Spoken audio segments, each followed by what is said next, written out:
Bro உங்களுக்கு பிடிச்ச food சாப்பிடுங்க ப்ரோ. மணி எத்தனை ஆச்சு? 11 தான் ஆகுது. நான் ஒரு 12:40 போல மறுபடியும் எந்திரிச்சு டீ சாப்பிட்ற பழக்கம் இருக்கு. சரி ஓகே, நான் இப்போ உங்களை பண்ணுறேன் அந்த டாஸ்க்கு. எங்கே தூங்குறது? தூங்க விடாமல் பண்ணிட்டு போயிட்டாங்க. பஸ் ஸ்டாண்டுக்குள்ள நெருப்பா ஒரு கடை இருக்கு. நெருப்புன்னு சொல்லவும் பயந்துடாதீங்க. நெருப்பா தீயா வேலை பார்க்கறதுக்கு ஒரு ஊழியர்கள் இருக்காங்க. நெருப்பா இருப்பாங்க எப்போதுமே.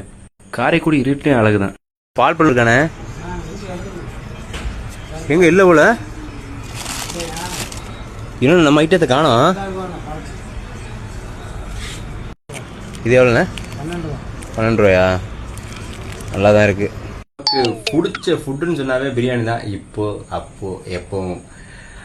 ஆனால் ரொம்ப நாள் சாப்பிடாம டயட்டில் இருந்தேன். கொஞ்சம் உடம்பு கொஞ்சம் ஸ்லிம் ஆகணும், நம்ம ஆளுக்கு ஏற்ற மாதிரி கொஞ்சம் கரெக்டாக இருக்கணும் அப்படின்னு நினச்சேன்.